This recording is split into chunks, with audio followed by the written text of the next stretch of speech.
טוב, בוקר טוב. אנחנו בחודש הזה, חודש שבט, אנחנו נלמד עניין מאוד מיוחד באורות התשובה, שהוא מדבר על האמצעים והמטרות. ובעזרת השם, בחודש אדר, שאנחנו אומרים ונהפוך הוא, אז אנחנו נלמד בחודש הזה את כל העניין של התשובה שהיא הופכת את העבירות לזכויות. גדולה תשובה שמהפכת הזדונות לשגגות או לזכויות. מחלוקת בין רבי יוחנן לריש לקיש, שבעצם העבירות שלנו הן יכולות להפוך להיות לשגגה ואפילו לזכות. כלומר, אדם עשה עבירה ואחרי התשובה זה הופך לו לזכויות.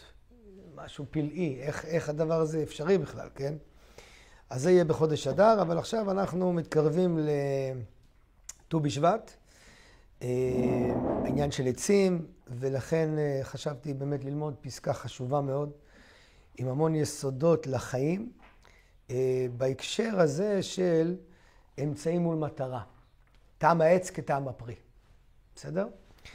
ובעצם אנחנו יודעים שבבריאת העולם, הקדוש ברוך הוא ציווה שהארץ תוציא עץ פרי עושה פרי. כתוב, תדשי הארץ דשא עשב מזריע זרע, עץ פרי עושה פרי. כלומר, זה לא רק עץ פרי רגיל, כמו שאנחנו מכירים היום, עץ שיש לו גזע ואחר כך גדל הפרי, אלא זה עץ פרי בעצמו, שהוא גם מוציא פירות, כן? והכוונה, רש"י שם מסביר, על פי מדרש בבראשית רבה, שהיה צריך להיות שיהיה טעם העץ כטעם הפרי. כלומר, אתה אוכל בגזע את מה שאתה אוכל בפרי. הגזע הוא בעצם פרי. האדמה חטאה, והיא לא עשתה כציווי הזה, והיא עשתה רק עץ עושה פרי. לא עץ פרי עושה פרי, אלא עץ עושה פרי. כן.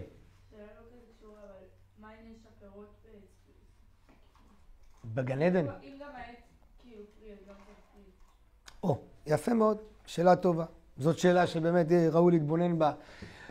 אם בעצם האמצעי והמטרה הם אחד, אז למה צריך גם עץ וגם פרי? טוב, זו סוגיה נוספת. זה יתברר מתוך הפסקה הזאת של הרב קוק, שבסופו של דבר, העולם נברא באופן כזה שהוא לא מושלם. כשאת אומרת שעכשיו אם יש גם עץ פרי, גם הגזע הוא פרי, אז בשביל להגיע לפרי, כן? אז זה בעצם להגיד, המציאות מתוקנת לחלוטין, אז בכלל לא צריך לברוא אותה. הקדוש ברוך הוא ברא את העולם בשביל מטרה מסוימת. הקדוש ברוך הוא לא היה צריך את העולם. אדון העולם אשר מלך, בטרם כל יצר נברא. הקדוש ברוך הוא היה מלך עוד לפני שנברא כל בריאה. אז אם כן, למה הוא ברא את העולם? הוא ברא את העולם בשביל תיקון מסוים, בשביל מגמה. ולכן גם בגן עדן היה את העניין הזה של אמצעי ומטרה. אבל לא כמו שאנחנו מכירים אותה היום, אלא זה היה אופן מתוקן. היום, תכף אנחנו ניגע בזה, המטרה והאמצעי הרבה פעמים הם נפרדים. הם לא אותו דבר. אבל המגמה שלנו הוא לתקן את הדבר הזה. ולהגיע לחיבור ואיחוד בין האמצעי למטרה, ומתוך כך לחיות חיים יותר שלמים, יותר ממוקדים, והדבר הזה הוא נעשה על ידי התשובה. זה בעצם העניין של הפסקה הזאת. אז ככה מסביר לנו מרן הרב קוק זצ"ל. פסקה, זה פרק ו', פסקה ז', אורות התשובה. והדבר הזה הוא, אני חושב, גם קשור, באמת, שבוע הבא, ט"ו בשבט, ראש שנה לאילנות, כל העניין של נטיעת אילנות בארץ ישראל, האם רק כאשר העצים ינטעו ויביאו את פריים, צריך לעבור 3 שנים, 4 שנים נטע רווי, רק בשנה החמישית אפשר לענות מהם כמו שצריך, האם רק אז יש לזה ערך? או שיש לזה ערך כבר שנוטעים את העץ באדמה. אז אומר לנו מרן הרב קוק זצ"ל, מתחילת הבריאה ראוי היה טעם העץ להיות גם הוא כטעם פריו. זה היה הציווי האלוקי, כך קראנו בראשית, ציטטנו עכשיו, תדשי הארץ דשא עשב מזריע זרע, עץ פרי עושה פרי. שיהיה טעם העץ כטעם הפרי. הפרי הוא בעצם המטרה, והעץ הוא רק האמצעי. כשאדם נוטע עץ, מה הוא רוצה בסוף?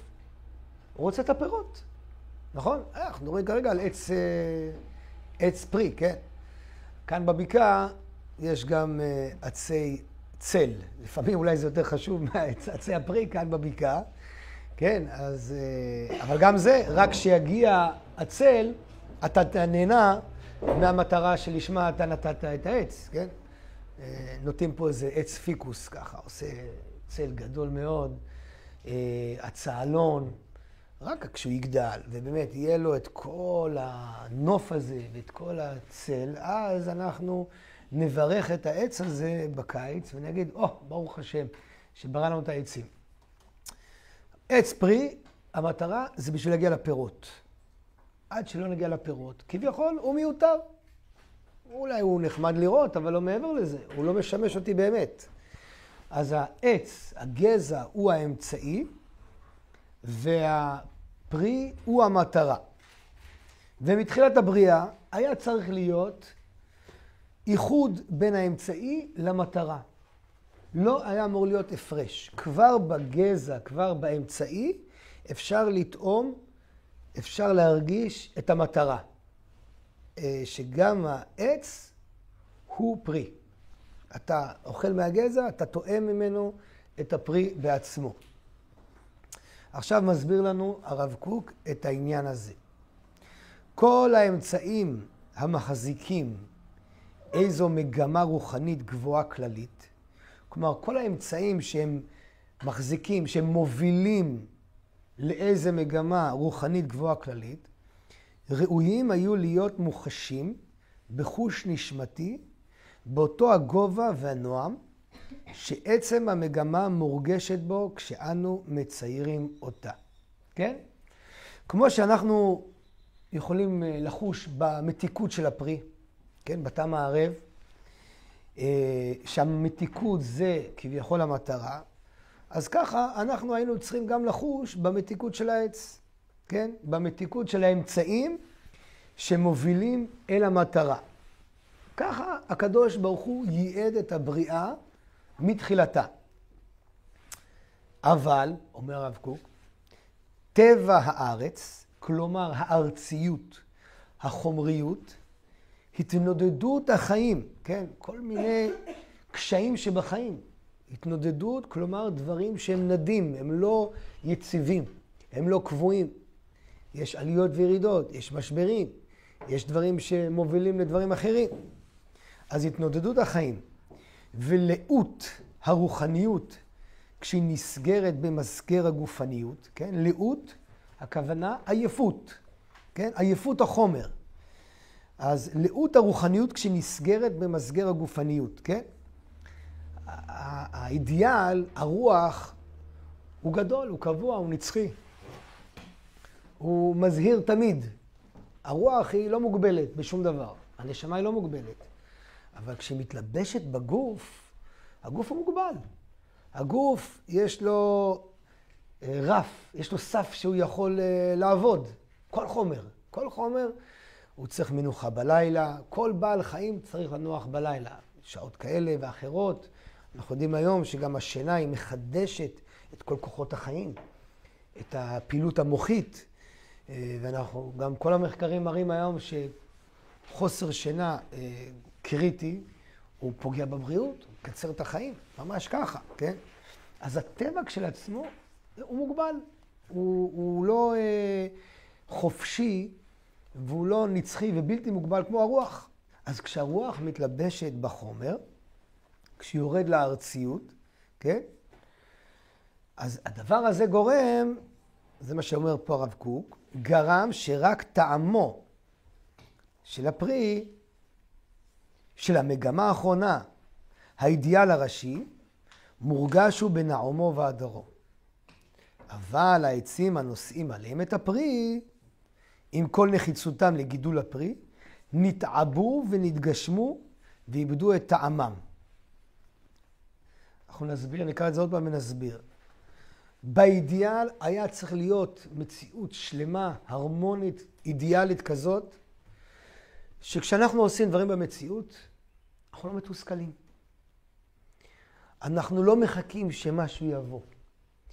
אלא תוך כדי העבודה, תוך כדי הפעולה, אנחנו כבר מרגישים את המטרה הסופית. אנחנו שמחים בעצם העבודה, כי כבר בעצם העבודה יש לנו את המטרה המושגת.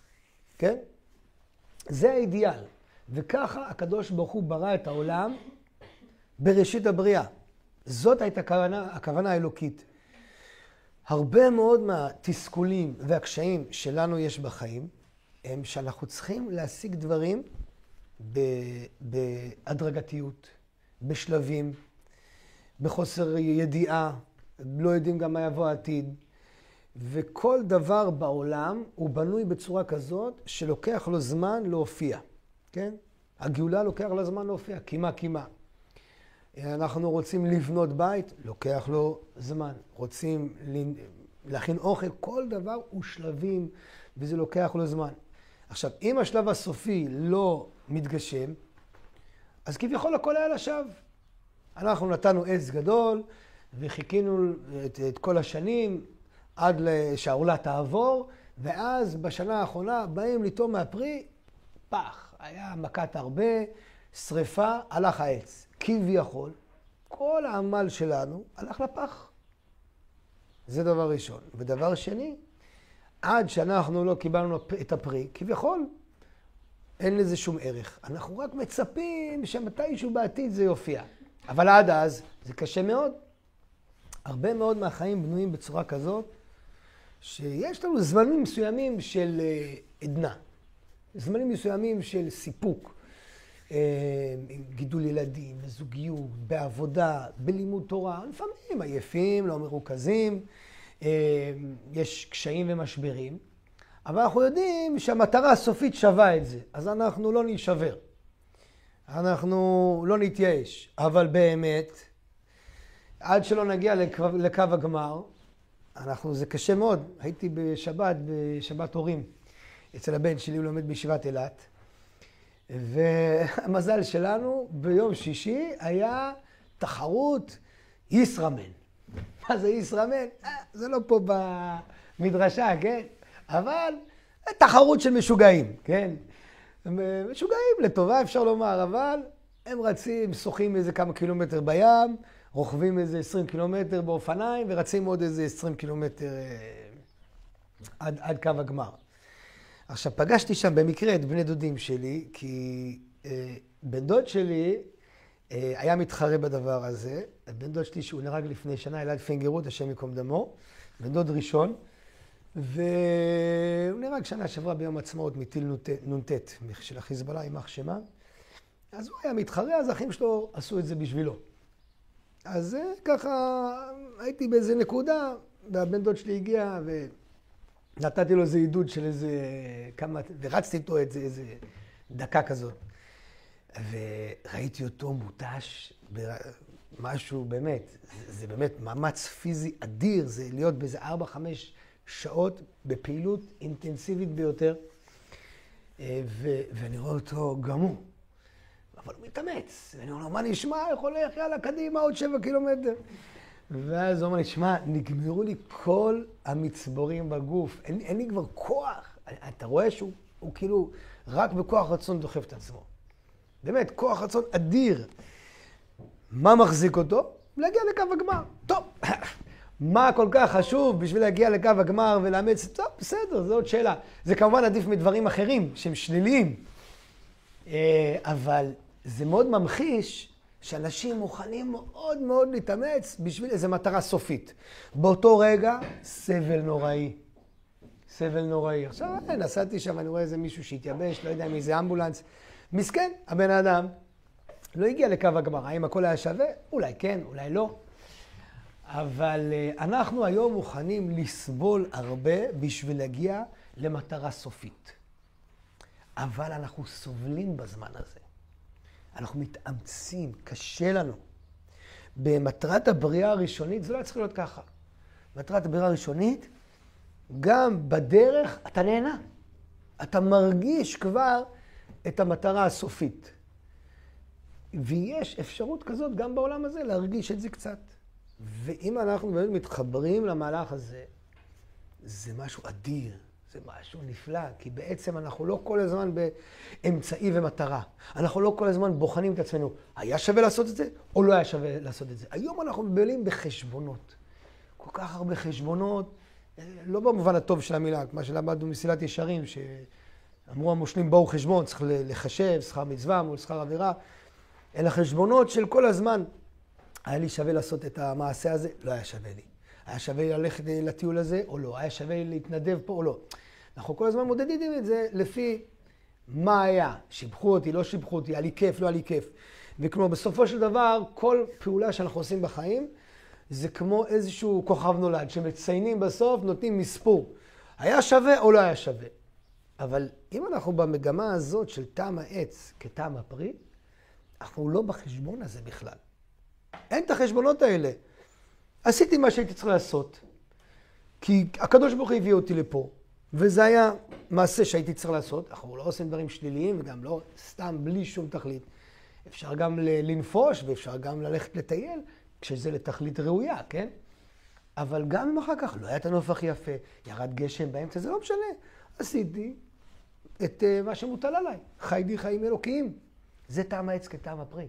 כלומר, גם כשאני באמצעי, אני במטרה, כן?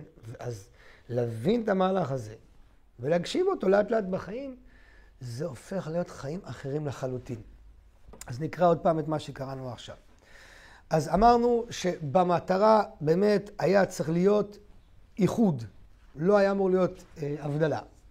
אומר הרב קוק שבעצם כשהרוחניות יורדת לטבע, לעולם, לארציות, אז מתחילים הסיבוכים. אבל טבע הארץ, התנודדות החיים ולאות, כלומר עייפות הרוחניות כשהיא נסגרת במסגר הגופניות, גרם שרק טעמו של הפרי, של המגמה האחרונה, האידיאל הראשי, מורגש הוא בנעומו והדרו. אבל העצים הנושאים עליהם את הפרי, עם כל נחיצותם לגידול הפרי, בסוף צריך בשביל להגיע לפרי. כן? אז אנחנו לא יצורים רוחניים ומופשטים, שאנחנו ממש מרגישים בחוש את המתיקות של האמצעים. כי אנחנו יצורים ארציים, אנחנו בגוף. אז אנחנו באופן טבעי לא ישר מרגישים את הטעם, את המתיקות שבאמצעים, כן? אנחנו לא רואים את הערך העצמי של עצם זה שיש עץ. באופן טבעי אנחנו אומרים מה הוא ישרת אותי, מתי יגיעו הפירות. וזו עבודה גדולה להגיע אל הדבר הזה. איפה זה פוגש אותנו היום, בנות?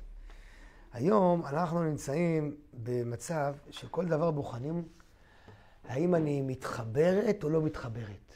אני לא מתחבר, זה לא מתחבר לי. זה נובע בדיוק מהמקום הזה. כלומר, אני צריך להרגיש שטוב לי. אם אני לא מרגיש שטוב לי, אז כנראה זה לא בשבילי. עכשיו, זה חשוב שנרגיש שטוב לנו, אבל הרבה פעמים למה אני לא מרגיש? כי אני מכפיף את הכל רק לרגש, ואני לא מבין בשכל, בתודעה, בהשקפה הרוחנית שלי, שיש ערך גדול גם לאמצעים, גם לפרטים, גם לדרך. כלומר, למה אני לא מתחבר? כי אני אומר, אני רוצה להרגיש את המטרה, אבל אי אפשר תמיד להרגיש את המטרה, כי אנחנו יצורים ארציים. ולכן, ככל שאנחנו נעמיק בהבנה הזאת, ונבין שיש ערך גדול גם בדרך, לאט לאט זה יחבר אותנו, כן? זה כמו שהולכים לטיול, יש פה מישהי שהייתה מדריכת טיולים? לא פה. אז הרבה פעמים, מה אנחנו אומרים? אומרים, כל הזמן, תרימו את הראש, תסתכלו לצדדים, תראו את הנוף. לא רק שנגיע לפסגה, גם בדרך יש אוצרות גדולים מאוד שאפשר ללקט ולראות ולהרגיש בדרך לפסגה, כן? באופן טבעי, אנשים הולכים, כואב להם הרגליים, חם להם, אז מה עושים? ראש באדמה. לא רואים כלום. יגיעו לפסגה, וואו, כולם מצטלמים, ואיזה יופי, אבל את כל הדרך אתה פספסת את הנץ הזה, ואת הפרח היפה, ופספסת את המאמץ, שאתה יכול גם להתחבר לדבר המיוחד הזה של להתאמץ בשביל דברים גדולים, כן? אז זה חטא הארץ, ככה אומר רב קוק, בואו נסתכל בפנים, זהו חטא הארץ, שבעבורו נתקללה, כשנתקנל גם האדם, על חטאו, כן? כתוב, ארורה האדמה בעבורך, בעיצבון תאכלנה וכו'. אז בפנימיות מסבירים שכבר הארץ חטאה בזה שהיא לא הצמיחה עץ פרי עושה פרי, ולכן אחר כך, כשהאדם מתקלל בגלל שהוא אכל מעץ הדעת, אז גם האדמה מתקללת. הרי מה האדמה אשמה? מסכנה, מה היא עשתה שמקלים אותה שעכשיו היא קוץ ודרדר תצמיח לך?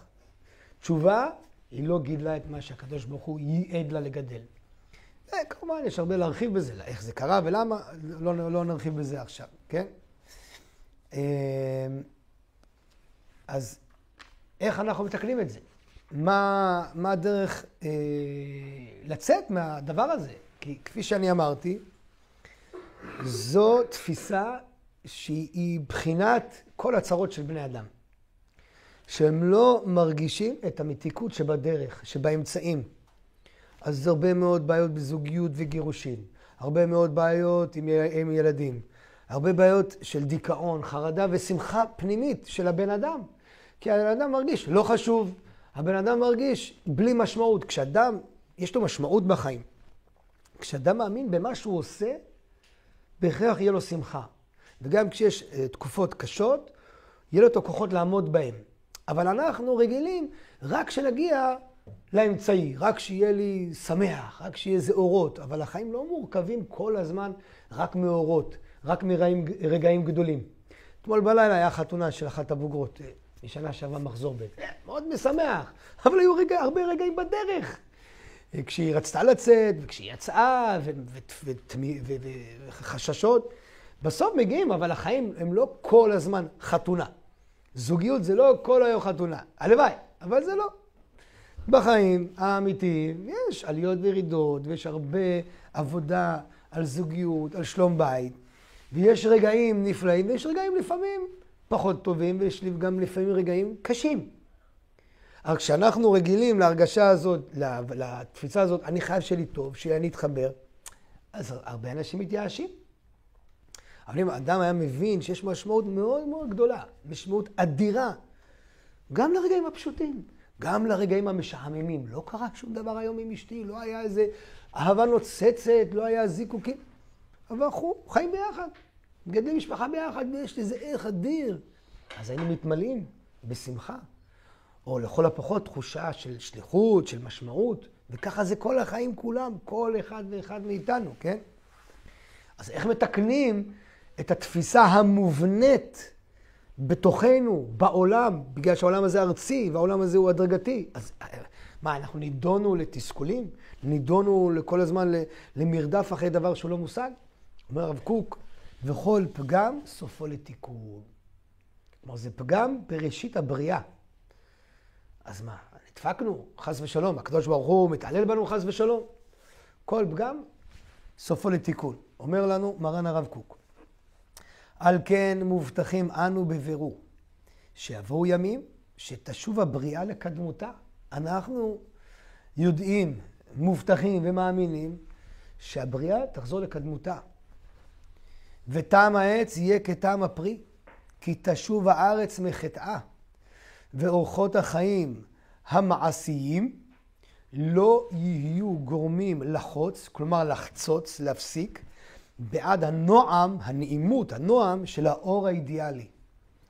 הנתמך בדרכו על ידי אמצעים הגונים, המחזיקים אותו או מוציאים אותו מן הכוח אל הפועל. כן? לעתיד לבוא יחושו במתיקות לא רק במטרה, אלא גם באמצעים שמובילים אליה. בסדר? ואת הדבר הזה אפשר להרגיש גם היום, גם במצוות, כן? גם במעשים טובים. אם אנחנו מסתכלים באופן הנכון, חיים באופן הנכון, אז אתם הולכות לטיול עם חברות, בסדר? לאיזה מעיין. המטרה היא להגיע למעיין, אבל גם בדרך למעיין אתם נהנות, כיף לכם, שמח לכם. כי עצם המציאות עם החברות, והולכות בשמחה, ומוזיקה, ולא יודע שעצירות, זה גם חלק מהטיול. לא רק להגיע למעיין, כן? אבל באמת, אם יש בן אדם שלא מעניין אותו כלום, הוא רק רוצה להגיע למעיין, זה לפעמים ילדים קטנים, אין להם את התפיסה הרחבה. אז אתה נוסע עם ילדים לאיזה טיול. מה כל הדרך קורה? מתי מגיעים? אבא, מתי מגיעים? כמה זמן עבר? עוד שעה. אחרי 2 דקות. עוד כמה זמן? עוד שעה. אבל אמרת לפני שעה עוד שעה. כן. כי הילדים הקטנים, הם רוצים רק את הסיפוק. אבל תהנו בדרך. יש מוזיקה, יש שירים, יש נוף, אתם עם האחים שלכם. לא, זה רק בלגן אחד שלם, מכות פה ושם. טוב, אם יש איזה ביסטי בדרך, אז פתאום כולם יירגעו. אבל עד אז, למה? כי ילדים קטנים, אין להם את התפיסה העמוקה והרחבה הזאת. ולכן, מתי מגיעים? אבל אנשים בוגרים יותר, עם ההבנה יותר רחבה, הם יכולים ליהנות מעצם ההליכה בדרך. בעצם, אני יכול ללכת עם אשתי בלילה לאיזו הליכה. לא צריך להגיע לשום מקום. האמצעי הוא המטרה. ללכת ביחד, ליהנות ביחד, לדבר. כן? ואז יש את זה גם בעולם הזה. כשאנחנו בונים את הסוכה, אנחנו כבר שייכים למצווה, למרות שחג הסוכות עוד לא נכנס. יש דיון בפוסקים, למה לא מברכים כשבונים את הסוכה? זה מצווה. בפשטות, אנחנו פותרים את זה בברכה הראשונה עם הקידוש, כן? בלשון סוכה הראשון. ובשהחיינו. אבל באמת, כבר כשאתה מתכונן לדבר, אתה שייך אליו, כן? אז לעתיד לבוא, זה יהיה באופן גורף. זה יהיה בטבע, כלומר, אנחנו לא נצטרך להתאמץ על זה. אנחנו נרגיש את זה. המציאות תדרוש את זה ותוביל את זה לשם. זה יהיה חלק מהחיים. עכשיו זו עבודה גדולה שאנחנו צריכים לעבוד עליו. כן? עכשיו אומר הרב קוק שזה בעצם מה שהתשובה עושה.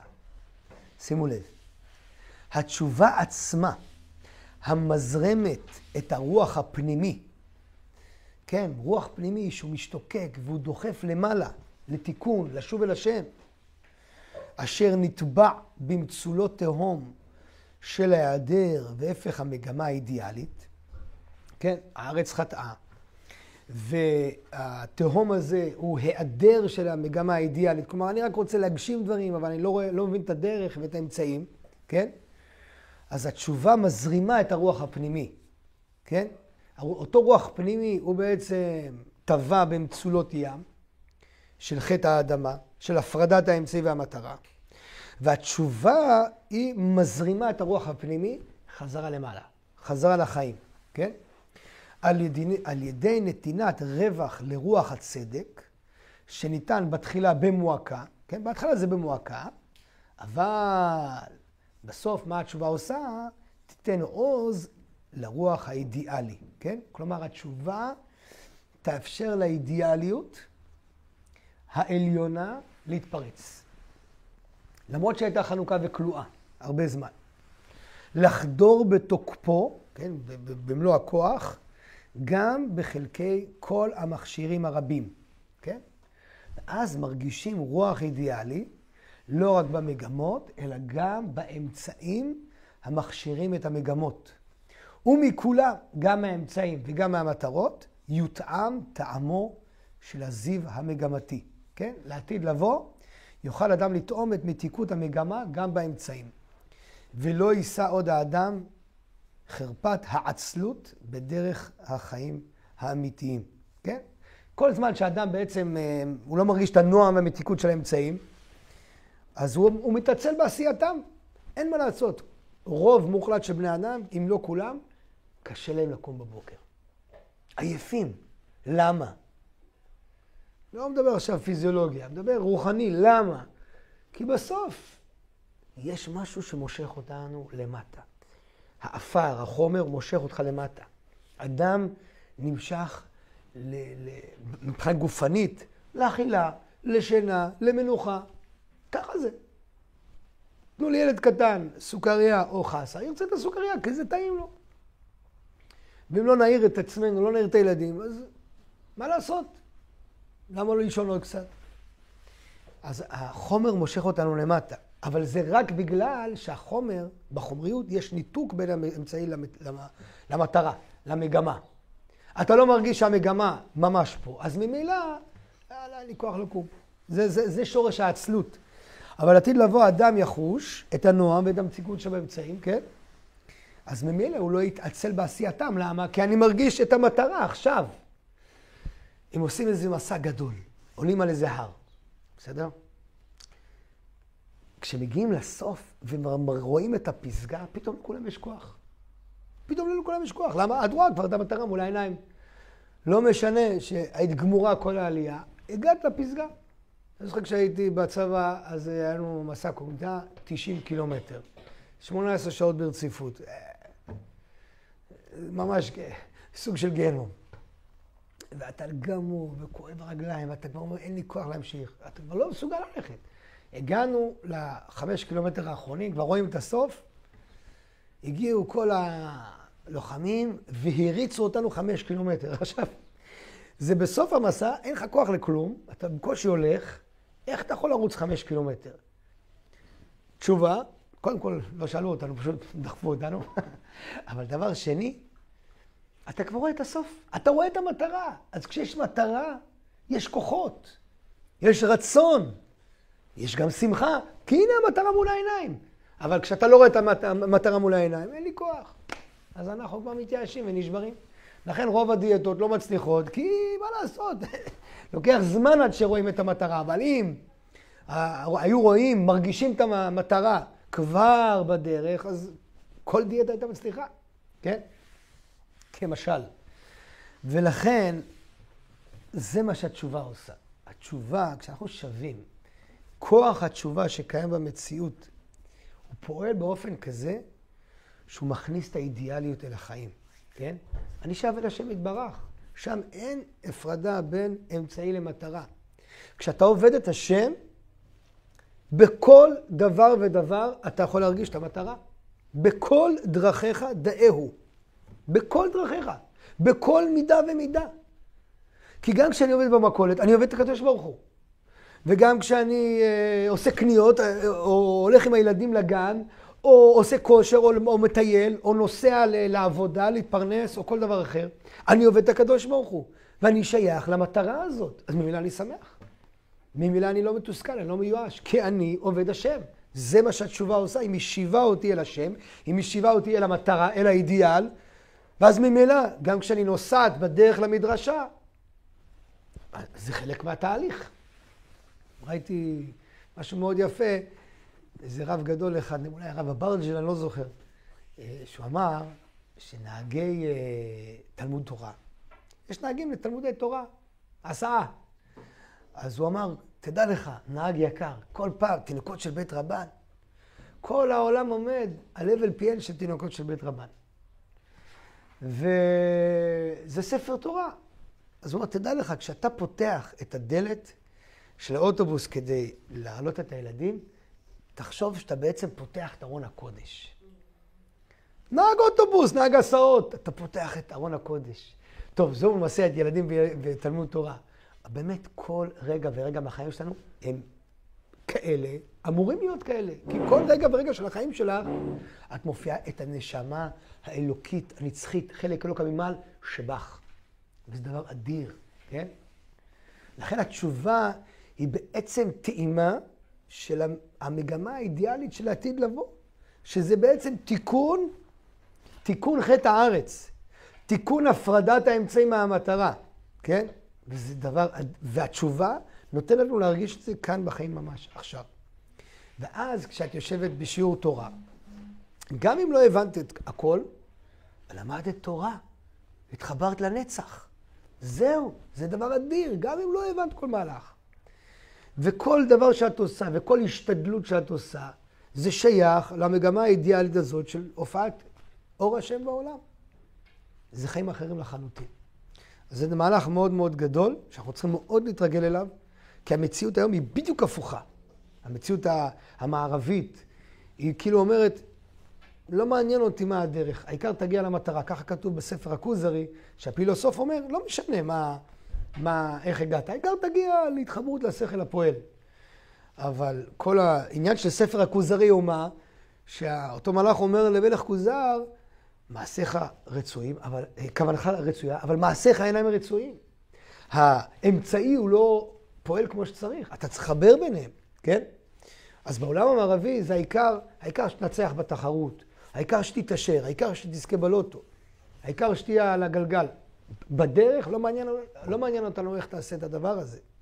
ואז יש לנו כל כך הרבה אנשים שמתוסכלים ומבולבלים ולא מרגישים טעם לחיים שלהם, כי הם לא איזה סופרסטאר, הם לא איזה כוכב נולד, הם לא איזה כוכב בקולנוע, הם לא איזה עשיר גדול, הם סתם בני אדם רגילים, כמו כל אחד ואחד מאיתנו. ואז הם עצובים ולא טוב להם. אין להם משמעות בחיים. אבל כשאנחנו מבינים שהאמצעים שלנו הם חלק מהמטרה, ואפשר להרגיש את הדבר הזה, זה חיים החיים לחלוטין. שמחה גדולה, עושר גדול. ובדרגה הכי גבוהה, גם בייסורים. אדם מבין שגם הייסורים זה חלק מהמטרה, זה כתוב, מי שקבל את ייסורים שלו באהבה, מביא גאולה לעולם. זה דבר אדיר. אנחנו לא מבקשים את הייסורים, חס ושלום. אבל יש כאלה אנשים גדולים שגם את הייסורים הם מקבלים באהבה, והם מבינים שהם חלק מהמטרה, הם חלק מהפרי. שלא נדע. ייסורים וניסיונות כאלה. אז זהו, נזכה בעזרת השם. להרגיש קצת את טעם העץ שכטעם הפרי. להתחבר לתפיסה הזאת, לרעיון הזה, וגם לחיות חיים כאלה. וזה באמת חיים נפלאים ומאושרים. שכם יום טוב, בשורות טובות, כל טוב.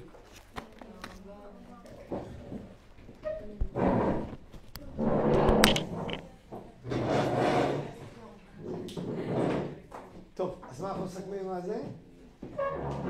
מי פה המומחית הדיגיטל שלנו?